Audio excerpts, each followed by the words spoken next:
afternoon, everyone. My name is Lauren Heitzman. I'm a sixth-term Inside Wire apprentice and an employee of O'Neill Electric. I'm a proud member of the IBEW Local 48 here in Portland.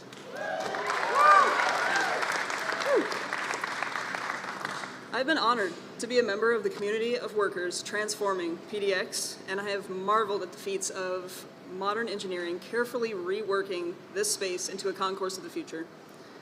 They say this project, built with the help of federal infrastructure dollars, will fuel industries, tourism, and allow the region's economic engine to take flight. I see this airport as an opportunity to hone my craft alongside the best workers in the world. This airport is an opportunity, this airport is the firm foundation for families to grow and flourish. I grew up in a single-parent home. My mother often went hungry so that I could eat. She had jobs, a college degree, but no health insurance. We had a car, but not really any money for major repairs. I myself have been a barista, a TSA agent, an officer, and even for a short time, a professional mountain biker. That was fun. I could have taken one of a million paths. What drew me to Oregon is the wide open spaces. It was only by chance that I ended up an electrician. That's awesome. And that chance has brought me to the IBEW. To me, not only is this project a symbol of modern advancement and ingenuity, it is the vehicle for the promise of a better life. This airport is a landmark. I will forever drive by and see it as a symbol of how far I've come. Projects like this change lives and keep Oregon moving forward. Today, I can buy new boots, or even the latest and greatest mountain bike. But more importantly, I have health care, I have a pension, and I have the security of good pay. And that extra income, I can take my mom grocery shopping whenever she wants. Yes. And everything that affects them, they look to you for answers. Governor Brown, thank you for welcoming me back to Oregon. And Colonel, I want to thank you and the 142nd Wing of the Red Hawks of Oregon, the Air National Guard, for hosting us at the base today. We're making a lot of work for you. I understand that. I also want to thank Oregon's outstanding members of Congress. Ron Wyden. Ron has been a leader in the Senate fighting for clean energy and jobs for a long time. And now he's a chairman of a finance committee, which makes him the king of the Senate. Working to make sure that teachers and firefighters don't pay a higher tax than billionaires, which in many cases they do. We're going to get it done, Ron. We're going to get it done. And Senator Jeff Merkley, a leader on climate and foreign policy, and you know, we've been together, put together this bipartisan infrastructure bill. Jeff was a key leader in getting that done. He made sure it included the money for wildfire prevention, help prevent and respond to fires like the thousands that burned 500,000 acres, 500,000 acres across last year. All those major fires that took place since I've been in office with FEMA. I've been in a helicopter from Northern California to these across the Northwest, and into the state of Idaho. It's just devastating what's happened, what continues to happen. And Congressman Pete DeFazio, chair of the Transportation Committee. Pete's helped ensure that we're going to rebuild the country, and we buy American. We buy American. And look, with union workers and U.S. Steel, we're going to miss Pete. We're going to miss you, Pete. I don't know. I wish you weren't leaving. And Congressman Earl, where's Earl? Hey, Earl, thank you. Earl had me ride here on a bicycle, but I don't mind. But I got a new one. It's really not a little race. Anyway, a critical voice in Congress when it comes to investing in infrastructure. Earl helped bring together labor and business to help get this done. And Congressman Kurt Schrader, he's played a key part in the progress we've made as a nation on jobs, economic growth, and clean energy. Thank you very much, pal.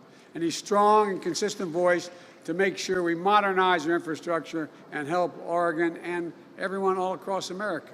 You know, the last guy that had this job talked about Infrastructure Week. Every week he'd talk about Infrastructure Week. It didn't come for 4 years. Well, I gave you Infrastructure Decade. This is for 10 years. $1.4 trillion. This shit can only happen to me. And Suzanne, who works tirelessly to ensure that we have left out, no one's left out, you know, including women and people of color. We're building a better America.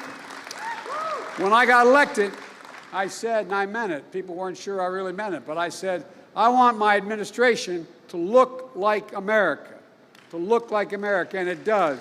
There are more women in my administration than men. There are more women in positions of consequence. There are more African Americans judges that have been appointed than every other president combined has appointed. Folks,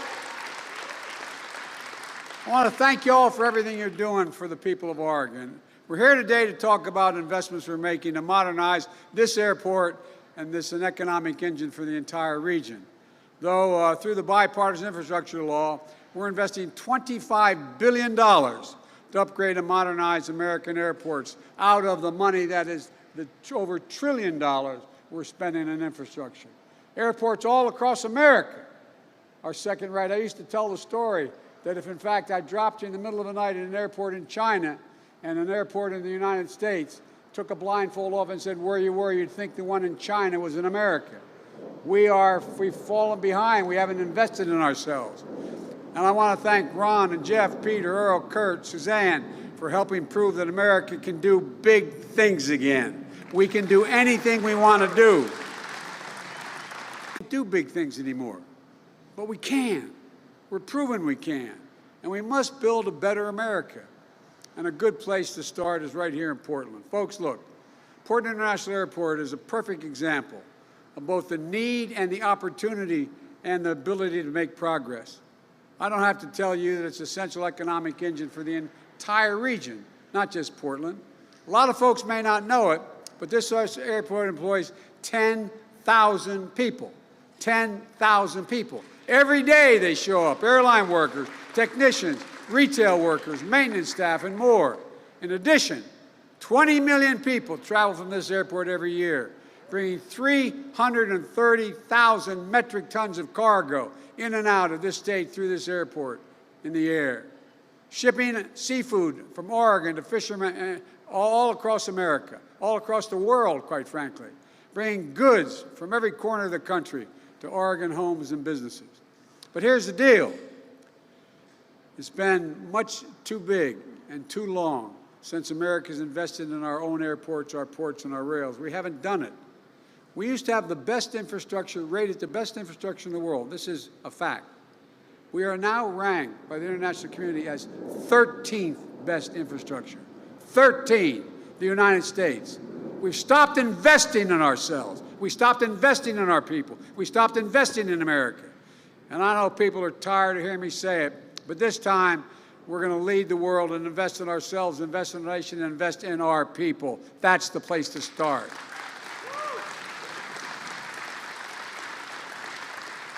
People kind of forget it. America invented modern aviation.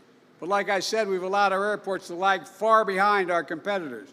I remember when I was vice president, I was flying into New York to make a speech, and I landed in New York in Air Force Two in LaGuardia Airport.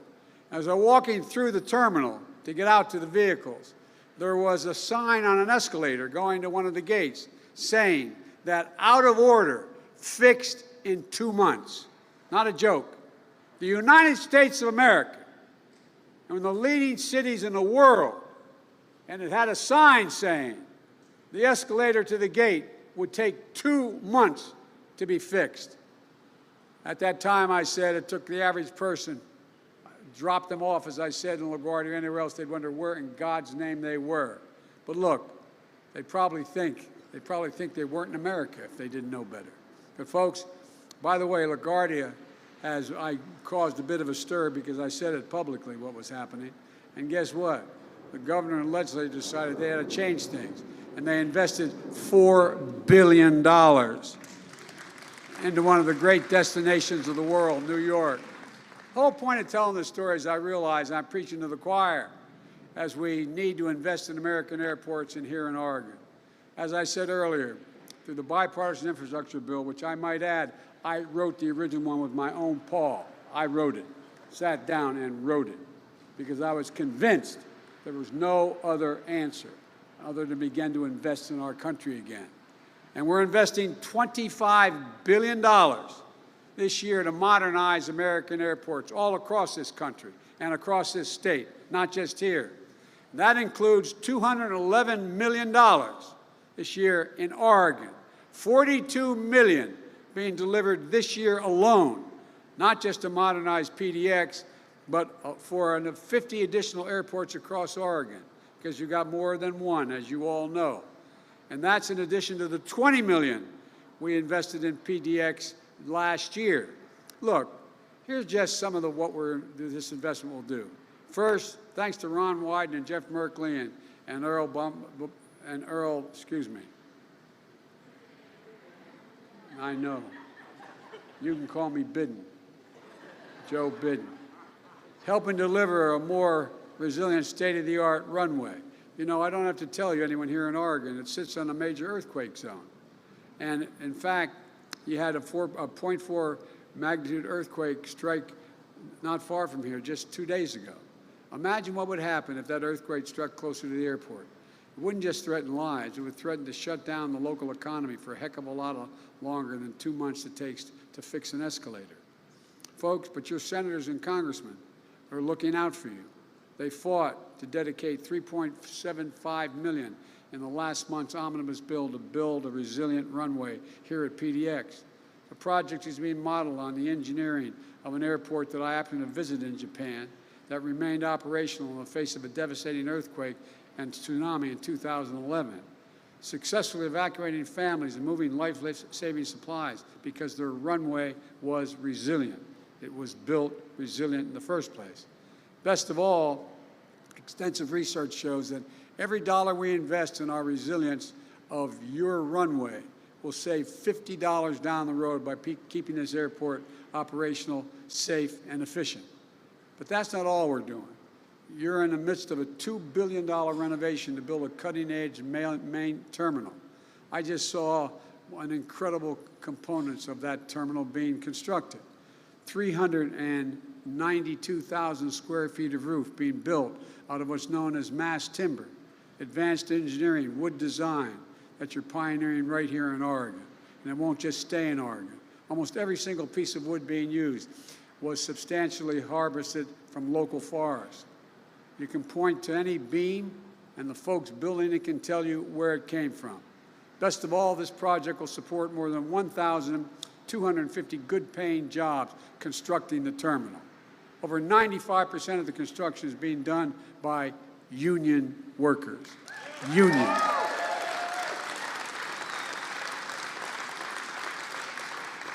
Someone criticizing me, too, I guess it was now 2 months ago, said, you know, you use the word union more than all presidents combined.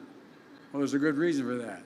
They're the best workers in the world. There's a reason why it makes sense to have a union worker. They train, like it's like going to college to get that apprenticeship, not a joke. And in addition to that, they get it done on time and with the best possible results you can get. We already nearly have 280 contracts amounting to $80 million have gone out to small businesses that are minority-owned and women-owned and veteran-owned, lifting up the economy for everyone. And this is just the start. Because of the infrastructure law, we're going to see modern baggage claim area, improved taxiways, and yes, better escalators. And, you know, the investment all across Oregon is going to continue. Like was mentioned earlier by Coos Bay, you know, we've delivered nearly $33 million in January to modernize the main jetty, making it safer and more efficient for ships, boaters, and fishermen. And improving the capacity of that port is something Ron Wyden and Pete DeFazio in particular have been fighting for a long time. All across Oregon, we're sending the message. These ports and airports are open for more business. And we're sending the same message about your roads and your bridges. Right now, there are nearly 400 bridges and about 1,300 miles of highway in poor condition just here in Oregon. It's estimated that driving on those roads that need repair cost Oregon drivers an extra $256 a year in gas, repairs, and longer commute times. That's a $256 hidden tax on Oregon drivers. And thanks to the infrastructure law, we're making the most significant investment to modernize roads and bridges in the last 7 years since Eisenhower's interstate highway system. This year alone, we're delivering $662 million to fix roads and bridges in Oregon, plus an additional $53 million in dedicated funding for bridges. We're also going to start replacing 100% of the lead pipes and water lines that go into homes and schools in this country. You've got an estimated 14,000 lead service lines here in Oregon. Because of the infrastructure law, we're getting rid of the poisonous pipes and delivering $92 million to Oregon this year to provide clean and safe water. Because every American, every child, should be able to turn on a faucet, drink water that's clean, and also create thousands of good-paying jobs for plumbers and pipe fitters in the process. Folks, Ron and Jeff and Earl and Kurt and Suzanne, we all share a core belief that high-speed internet is essential to success in the 21st century.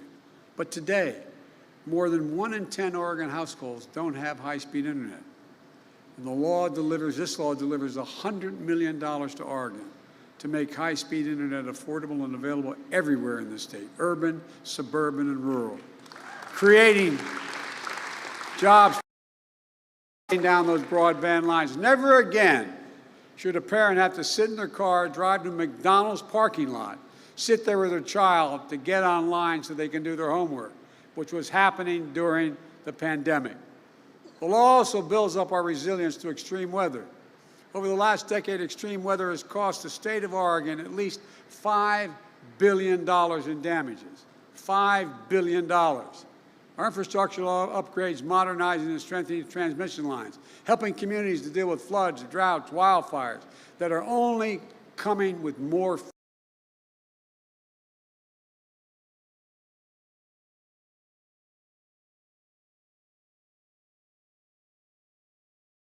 What do you do when the White House has shitty connection? The price of gasoline went up. It was a conversation at the kitchen table because it made a difference to my dad. We felt it. Let's be absolutely clear about why our prices are high now. 2 reasons. First, COVID. The way the global economy works, if a factory in Vietnam makes a computer chip and shuts down due to COVID in Vietnam, the ripple effect can slow down automobile manufacturing in Detroit. So because of the pandemic, we've had disruptions in our supply of important materials. So prices went up. Just look at automobiles. Last year, they accounted for 1/3 of all the inflation in America. 1/3 was because of automobile companies couldn't get computer chips, and the price of automobiles skyrocketed because there was significant demand because the economy was growing, but no availability. So I'm calling on Congress to pass the bipartisan innovation bill to make more of these chips here at home and speed up the supply chains. And folks, with regard to supply chains, let me say one thing. There's a little outfit called Intel. The chairman of the board of Intel asked me to come and see me in Washington. And he said he wanted to invest $20 billion in a computer chip factory he was going to build just outside of Cleveland. $20 billion. He was going to create thousands of jobs building the facility and thousands of jobs running the facility. Average wage, once the facility was built, $132,000. This is, and now if you guys pass and get me that other bill on my desk, he's prepared to invest another $100 billion. $100 billion. 100. And what everybody forgets, we invented the damn thing. We invented the computer chip, not a joke. And all the progress, all the change has come from American technology. We don't make them anymore, basically. But now we're changing that. The second big reason for inflation is gas prices. And it's Vladimir Putin's gas price increase. Putin's invasion of Ukraine has driven up gas prices and food prices all around the world. We saw that in the most recent inflation data. Last month, 70% of the increase in inflation was a consequence of Putin's price hike because of the impact on gas and energy prices. And doing everything I can to bring down the price to address Putin's price hike. That's why I authorized the release of 1 million barrels per day for the next 6 months from our Strategic Petroleum Reserve. And I worked with oil producers to ramp up production. I coordinated the release with our partners all around the world because I spent a lot of time with them. And they agreed, over 30 countries agreed to release 60 million additional barrels over the same period for another 240 million barrels over the next 6 months. The largest collective reserve release in history. Nations coming together to help deny ability to Putin to weaponize his energy resources against American families and families in Europe and around the world. And Americans should be seeing some savings, which are already seen in the price of gas coming down. But we need to do something else. We need to get off this roller coaster of relying on oil. We need to declare America's energy independence. We need to accelerate our path to clean, renewable energy that includes adoption of adaptation of electric vehicles like cars, trains, school buses, and transit. We found new battery technology that is just amazing. Beyond gas prices, I've called on Congress to move immediately to lower the cost of families' utility bills, prescription drug costs, while lowering the deficit and reducing inflationary pressures. Folks, give me one example.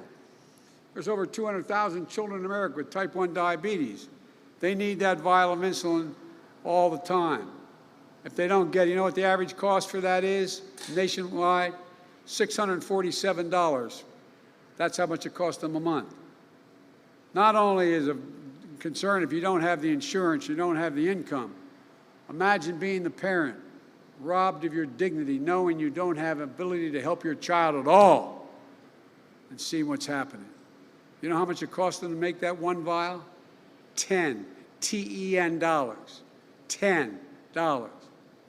With a little bit of help, and I know my colleagues support me, with a little bit of help, and a few Republicans getting out of the way in the United States Congress, because none of them are helping, we can lower that price to $35 a month, and they still make 3.5 times what they paid for. Make a difference in families' lives. We can do it without raising taxes a penny, and anyone making under $400,000. No one making under 400 grand see a penny in their taxes go up. That's the best way Congress can address inflation right now. Lower the cost of other things for people, everyday people working like hell just to keep food on the table. Let me close with this. When I was running for office, I'm sure you heard me say 1,000 times, I was going to build this economy from the bottom up and the middle out. Because when that happens, everybody does well. The wealthy do very, very well. The poor have a way up, and the middle class can grow. As my dad would say, and just have a little bit of breathing room. Just a little bit of breathing room. So we're going to deal in the people and the places that have been left out and left behind. We're making progress. Over the course of my presidency, our recovery has created 7.9 million jobs. More jobs created over the first 14 months of my presidency than any presidency in American history. Over 420,000 manufacturing jobs. Who says we can't manufacture our way through all of this? We are the best workers in the world. Not a joke. Unemployment nationwide is at 3.6%, down from 6.4% when I took office 19 months ago. The fastest decline in unemployment at the start of a term of a president ever recorded. Oregon, you just added 122,000 jobs, and unemployment has dropped from 6.4% to 3.8%. Last year, and during all this time, don't listen to my Republican friends in Congress, last year we reduced, my budget reduced the deficit by $350 billion. Hear me? We didn't increase the deficit a penny. We reduced it by $350 billion. And the budget I submitted, we're on our way to getting done this year in 2022. We're on track to reduce the deficit by more than $1.3 trillion. $1.3 trillion. The largest one-year reduction in deficit in American history. It's particularly important now as we work to reduce the pressure on inflation. Oregon and America have gone from being on the mend to being on the move. We just got to get the hell out of our own way.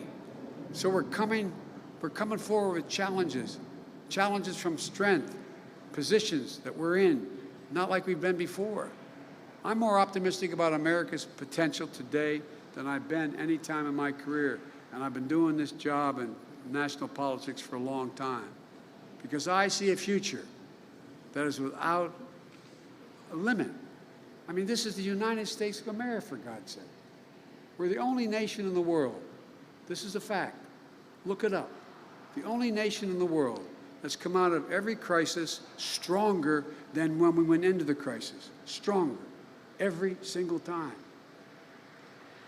I was with Xi Jinping. I've traveled with 17,000 miles with him and spent more time with any other world leader over a total of, I think, and we're up to 90-some hours of talking or meeting together over the last 6-7 years. And we were in the foothills of the Tibet, and he asked me, he said, I had a translator and he had a son.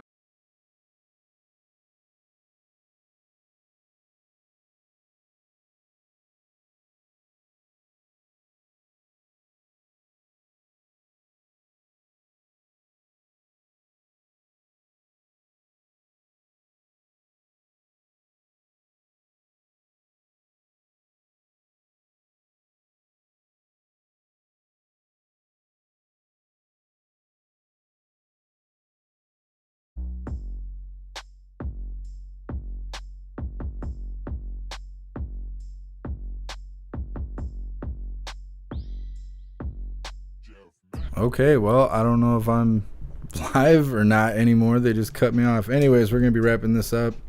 Thank you so much for being here.